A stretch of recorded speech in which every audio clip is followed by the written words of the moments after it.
Hello, everyone, and thank you for joining us at the 2026 elections webinar. We're happy to have those of you who are joining us live watch the event today, and for those who are tuning in later on our YouTube channel to learn more about what a board director at the College of Physiotherapists of Ontario does, and to understand our elections process a little bit more closely. My name is Craig Roxborough. I am the Registrar and CEO here at the college, and I'm thrilled to be joined by Katie Schulz, who's a registered physiotherapist, professional director on our board, and currently the chair of our board, along with Kate Moffett, who's also a registered physiotherapist and professional director on the board. Maybe just to get us going, Katie and Kate, if you can just introduce yourselves really quickly, share a quick word about who you are and how long you've been on the board. And Katie, we'll start with you. All right, thanks, Craig. As Craig said, my name is Katie Schulz. I have a clinical background in acute care, so I've worked mainly in the burn unit. I also have a teaching background at McMaster University as an assistant clinical professor on a part-time basis in their physiotherapy program. I've been on the board for almost 7 years and am currently in my third and final term. As Craig mentioned, I'm currently the board chair, which is an elected position within the board itself, and I also sit on the executive committee and the risk audit and finance committee. I'll pass it over to Kate. Good afternoon, everyone. I'm Kate Moffett. I'm a registered physiotherapist, and my experience is predominantly working in private practice, mainly in a musculoskeletal sports medicine setting. This is my second year in my first term on the board of directors, and I also sit on the risk audit and finance committee. So today we'll have an opportunity to walk you through who the board is, provide some insight from Katie and Kate's perspective, and then have some time for questions and answers from you. Just a housekeeping note, please note that we have disabled the chat feature, but you can use the question and answers feature in Zoom to submit any questions that you might have.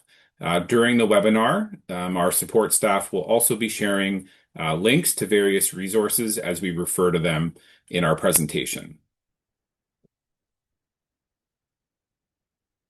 So, a little bit about the role of the board and the role of the college. The College of Physiotherapists has a legislative responsibility to serve the public interest by regulating the physiotherapy profession. Our board of directors, then, is the governing body overseeing the work of the college. The board of directors is a collective that is responsible for making decisions on behalf of the college that serve the public interest. And that ideally work to improve the quality of physiotherapy care being provided in the province. The board leads the college by developing and monitoring strategic initiatives and by making major policy decisions or decisions about standards that set expectations for the profession.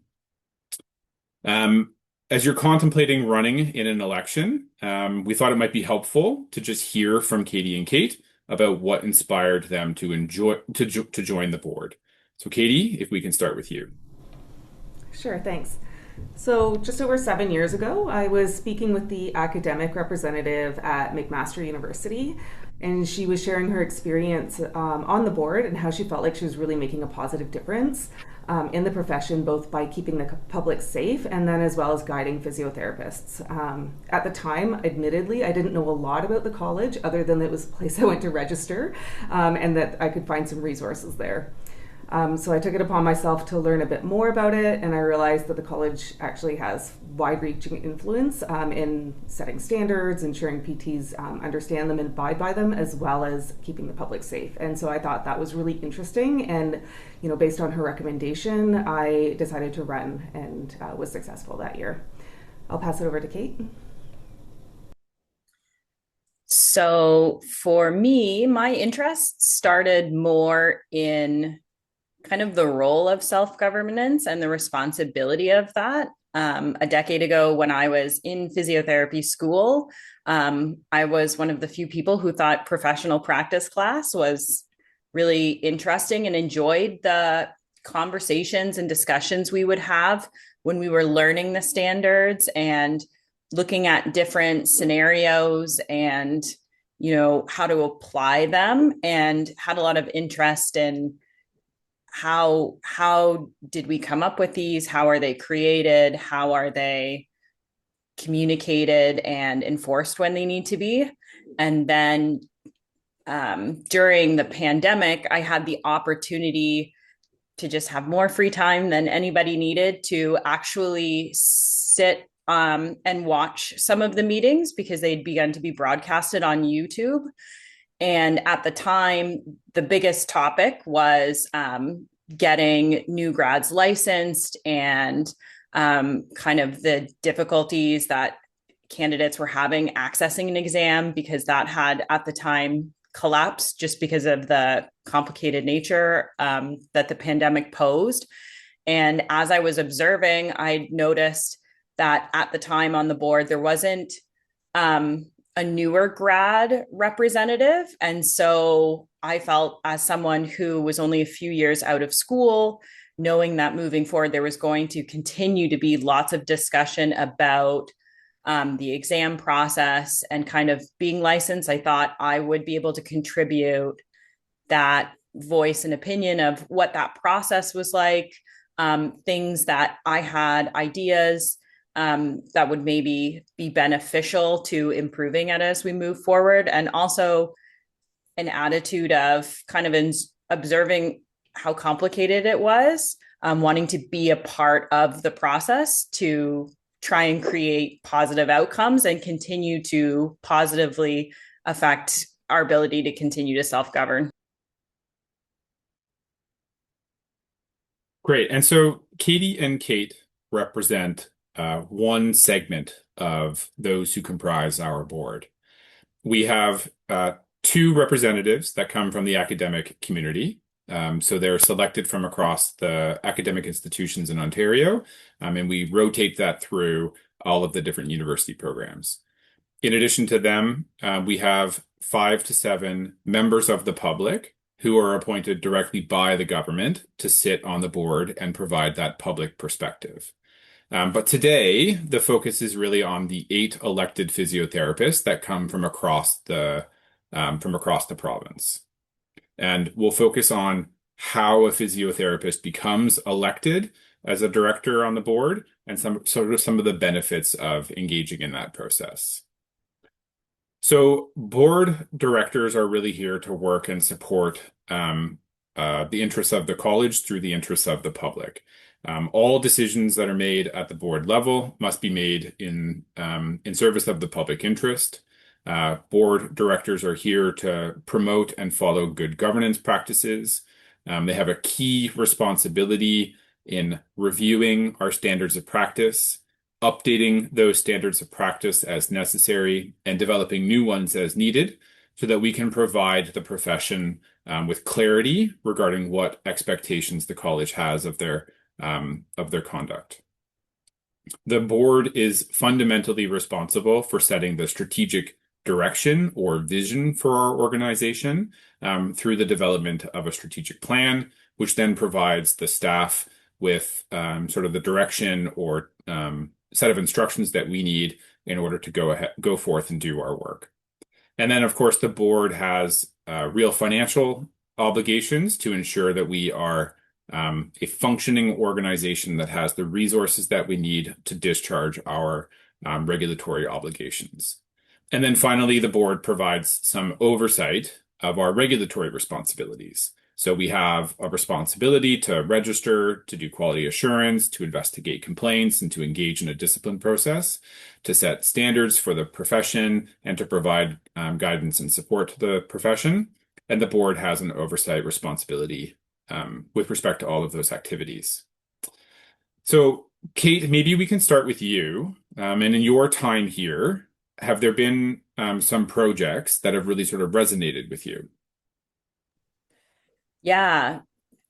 Going back to part of what inspired me for running for the board, I think getting to be a part of the process the last 2 years in the continued um, development and discussion and move from a 2 exam process to a 1 exam, and seeing how the college works with outside partners like CAPR, and you know exam candidates and OPA to kind of collect their feedback about their experiences to kind of create an exam and make sure it's fulfilling our college's duties of, testing competency and safety to practice, and trying to more efficiently get people licensed, so that we can improve access to the public of accessing physio. I think that has been really interesting, especially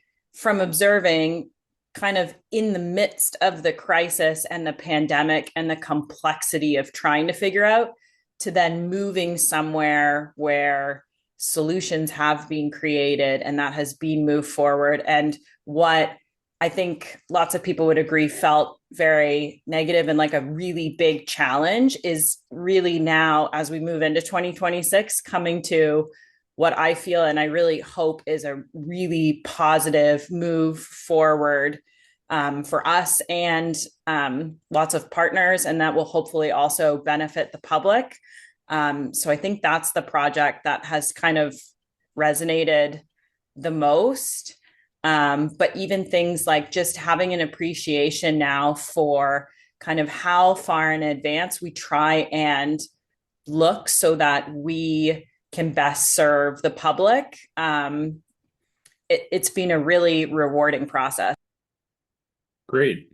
And Katie, you've had a chance to sit both as a board director and now as chair of the board. Can you share a little bit about how board decision making works, and then your perspective as chair in facilitating that process? Sure. I'll build a little bit on what you were saying and what's on this slide here. So, when you mentioned that the board guides the creation of the strategic plan, that's where we have a chance to really look forward over the next few years and think about where we want the organization to go from a regulatory standpoint, from an EDI standpoint, from all different aspects. But we're looking forward to seeing where do we, as the board of directors, want this organization to be within that time. And then, as Craig mentioned, this is then enacted through various initiatives and projects that the staff then goes and works on. So at each meeting, the board is presented with a very detailed information on how the projects have been going, any progress that's been made. Maybe there are some questions that need to be answered prior to the staff moving forward. And often you'll see on our agendas that there are these 4 decision items, and those are where we do need to make decisions. So I'll talk a little bit about what that looks like. So the board directors are expected to read the materials very carefully ahead of time, come prepared to ask questions, listen actively to others, consider whether the decision made is both in the public interest and fulfills the goal that it's set out to achieve. So as chair, it's my duty to have a strong understanding of the topic ahead of time, have considered all aspects of it, and then I listen actively to the board as they discuss.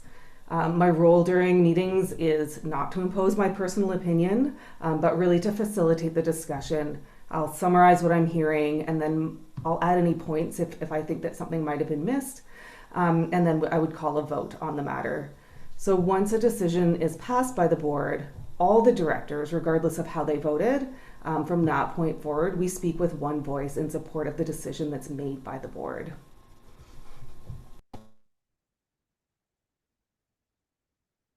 So the board fulfills a really important function for the organization.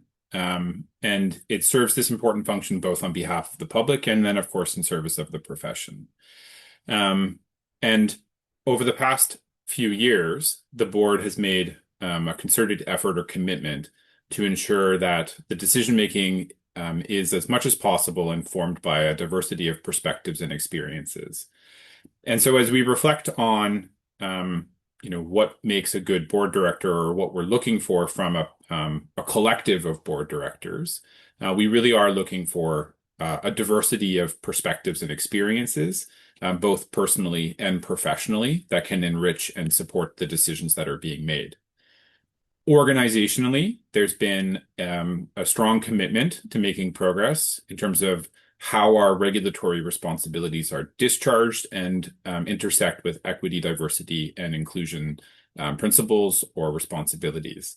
And this is showing up in an even stronger way in our new strategic plan, which will be launched later this year. And so we want board members that can be committed to the principles that are set out in our strategic plan. At the same time, board directors have a responsibility to serve the public interest in the decisions that are being made, and so need to be able to represent and focus on that first principle. And then lastly, we're looking for board directors that can demonstrate honesty, integrity, and ethical behavior in the way that they approach our work. Kate, you spoke about being inspired to join the board as a new grad to ensure that that voice was heard and contributed to the discussion. I'm wondering if you can reflect a little bit more about why diversity around the board table is so important and how that affects our decision making. I think one thing I've observed in having the experience now to be on the board is everybody has their own different lived experiences and their own different professional experiences. The professional members have a really diverse background in settings that they've worked in. Because we're all from different parts of the province, the diversity of populations of people we've directly worked with is really different. And so we bring those experiences to the table. And I think it has facilitated really good discussion that helps us, when we're making decisions that are in the best public interest, that diversity of experiences and populations that we've worked with. I think, there are things people have said that I would have never thought of because I just haven't had the opportunity to work in those settings or with those populations. And also the diversity of kind of thought process. Everybody has their own way of thinking about problems and creating solutions. And I think the more people you have thinking in different ways and coming together with the goal of working collaboratively, I think it produces the best outcomes. If everybody thought the same, we would come to the same conclusion, but I don't know that that would serve the most people. And so I think more diversity in lots of different ways really creates better outcomes. And I think even so, from the staff perspective, we're very, very, very close to the issues. And yet as we bring issues forward to the board, one of the things that we need to channel is sort of an openness to the different perspectives that the board is going to bring to the conversation. And so as we reflect on the characteristics of a good board director, that openness to having your mind changed or having new information shape a position, as we all sort of collectively work towards making the best decision that we can for the organization. I think it's an important part here as well. So the board, being a board director is a time commitment. Every election cycle involves electing a board director for a 3-year term. Directors can hold three consecutive terms in a row for a total of 9 years. And you heard both Katie and Kate speak to the point in their tenure where they're at. The board meets 4 times per year, standardly in June, September, December, and March. Those meetings are for 2 days, held in our offices in Toronto. Many members of the board do attend those meetings in person, but there is a hybrid option, recognizing the need to sometimes join virtually.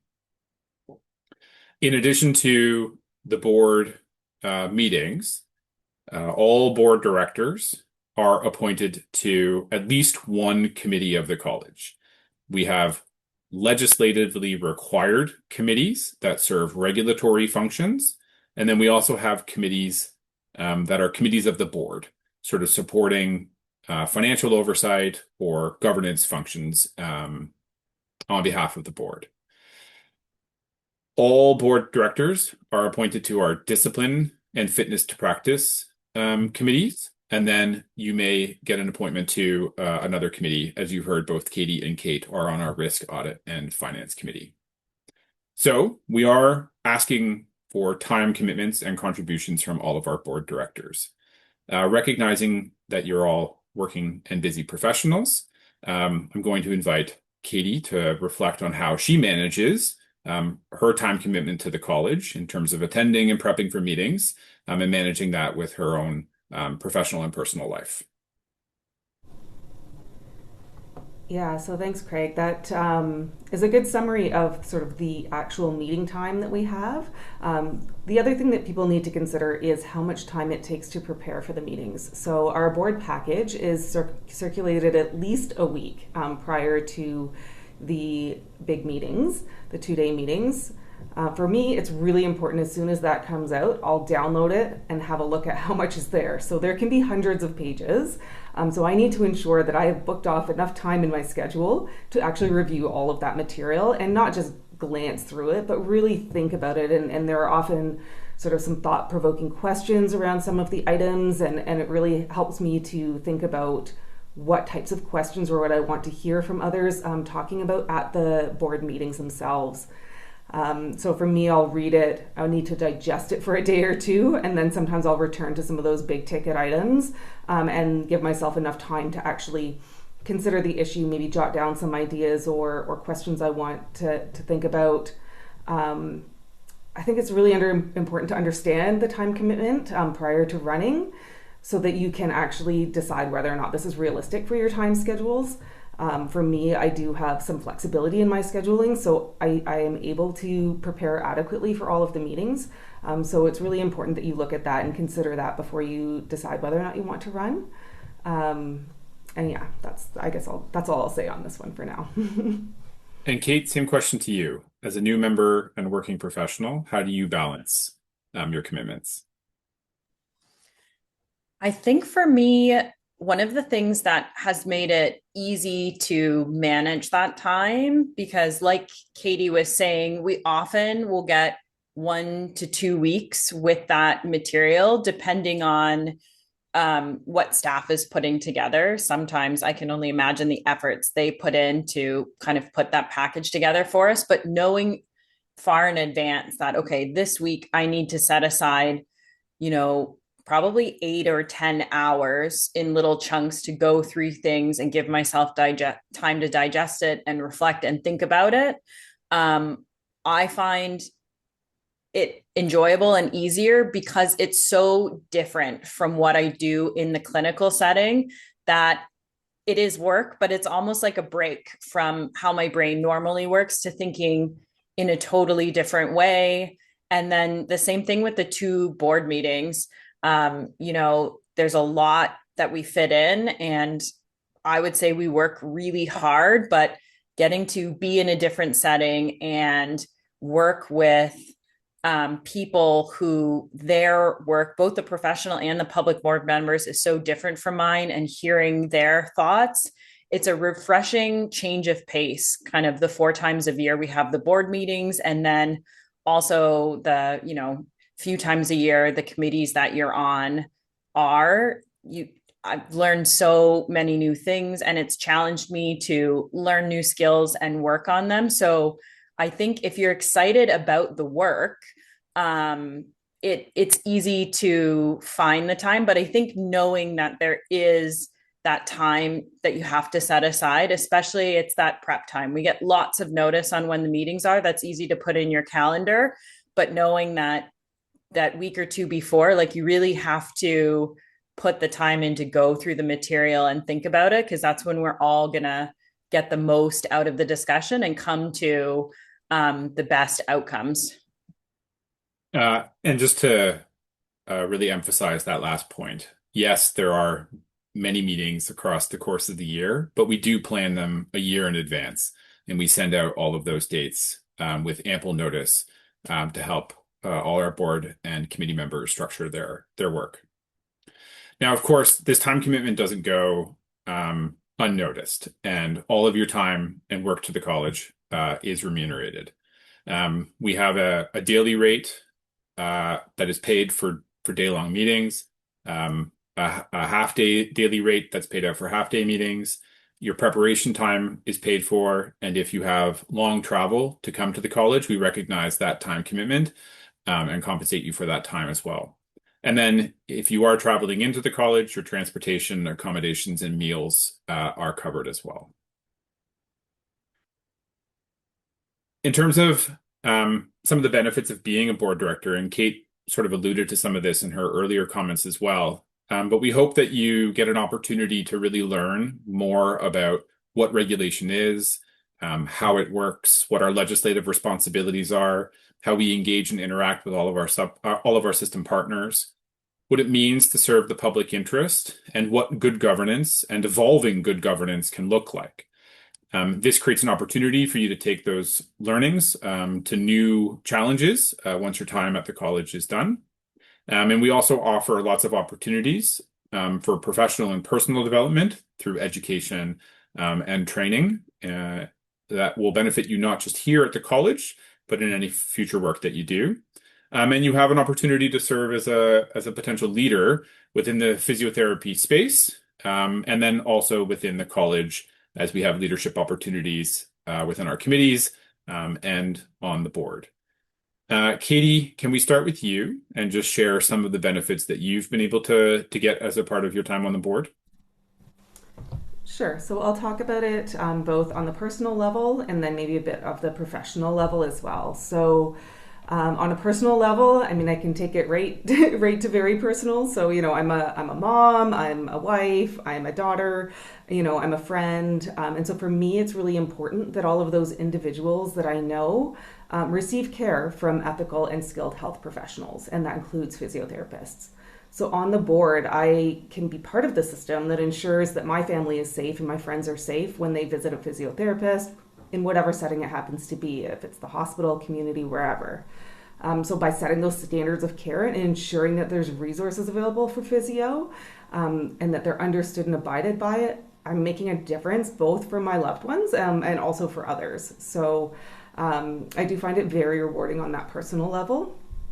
In terms of professionally, as I mentioned earlier, I do teach at McMaster, and so what I've learned being at the board has caused me to reflect on my own practices, sort of how I teach, and also how I view the roles and the responsibilities of what it is to be a physiotherapist. Kate, how about you? I echo all those sentiments that Katie just said. Yeah, I think benefits are if you are a person who enjoys kind of challenging yourself in the ways you think about things and opening yourself up to other people's experiences, and you're a person who wants to keep learning. I think personally, this gives you lots of opportunities to do that. I think it's a real privilege to kind of be in the room where it happens, if you will, of kind of seeing how standards get made, how governance works, and then how we keep it working moving forward in a world that is changing and evolving constantly, whether we want it to or not. But then to take those experiences of having all those discussions and then taking it into practice, I think it also has evolved my practice and my thought process on how I even deliver services to patients, or how, when they share with me their own concerns about accessing physiotherapy or previous experiences, it will open your minds in new ways. And I think you will be able to take from it whatever you're willing to kind of having a new experience. Great. Thank you both. So now moving a little bit more towards some of the logistics. We have board elections every year. They run from January till April. We rotate which elections occur across the districts across the province. This year, we have elections in 3 different districts. District 4, which is our eastern area, District 5, our northern area, and District 8, our central area. If you have any questions or thoughts about which electoral district you're in, we do have a little tool or a little information on our website that helps you figure out which district you're in. In terms of the elections process itself, only PTs that live in the districts that are up for election are able to participate in the voting process. PTs who want to stand for election on behalf of that district need to be nominated first by a peer. All PTs will have received an email that allows them to nominate a peer. And once that nomination comes in, nominees are contacted and they have an opportunity to accept or decline the nomination. If you do accept the nomination and want to stand for election, there are pre-requirements that must be completed prior to being able to formally participate in the elections process. So we have an online module that must be completed. We have a competency assessment that must be completed, and you will be required to submit a candidate statement. Following the close of the nominations process, we have a screening committee at the college, which is comprised of both board members and individuals external to the college who will review and vet each candidate's eligibility to run or stand for election and to ensure that the candidate statement complies with the rules and requirements we've set out in policy. Candidates will receive written confirmation once their nomination has been approved. And more information about the eligibility requirements and the pre-requirements can be found on our website. So Katie, you've had to run a few elections now. Can you reflect on your experience and what it's like to run an election? Yes, the first time was quite a number of years ago, but really for me, it was really crucial to reflect on that director role, and is this something I'm interested in pursuing? Is it a good fit for me? So I spent a really long time kind of pouring through those required modules, completing the competency assessment, and it really helped me figure out what I personally had to offer to the board. And it was crucial when I was writing my candidate statement too, honestly, because I had to consider what is the purpose of the board, and it's not there. I'm not trying to run in order to promote my own personal or professional interests. I'm not advocating for physios. I'm there to serve the public, and so it really helped me focus in on what it is that I was standing for and what was important to me as I was, running for this director position. Pete, do you mind if I just ask you to share a little bit about your experience running elections as well? Yeah, so I have run twice. And so my first time I ran, I was unsuccessful, which I have no problem saying. As someone with a background in theater and dance, I'm used to lots of no's. And kind of building off what Katie said, I think no's can be really good things, because I think between running my first time and my second time, it gave me time to do self-reflection on, in my first run, in my candidate statement, what did I do well? What did I think I communicated clearly? And then in the time in between, as I learned more about what the college does and had more opportunities to observe how things happen in board meetings, watching them online and seeing the process, it gave me more time to reflect on why I wanted to do it, what skills I thought I had that were unique or that would be additive to what the board and the college were already doing, how to communicate that most effectively in a candidate statement, and then to also kind of reaffirm that why I was running was, again, for that public safety benefit, that at the core of everything I was doing, I was kind of running for the right reasons and had that at the forefront of my mind. And so, if you're interested in running for election, I would say the best way to think about it is, again, kind of those core values of why you want to run, the purpose of being on the board to promote public safety, and the skills that you have to it. And if you're unsuccessful the first time, just take that and keep building on it, because you can't get a yes if you don't run. So it's worth the time and the process. In terms of important dates, the nominations process is already open, but it is set to close at February 11th at 2 p.m. So if you're contemplating nominating a peer, or if you've been nominated, that is the deadline by which we need to complete that process.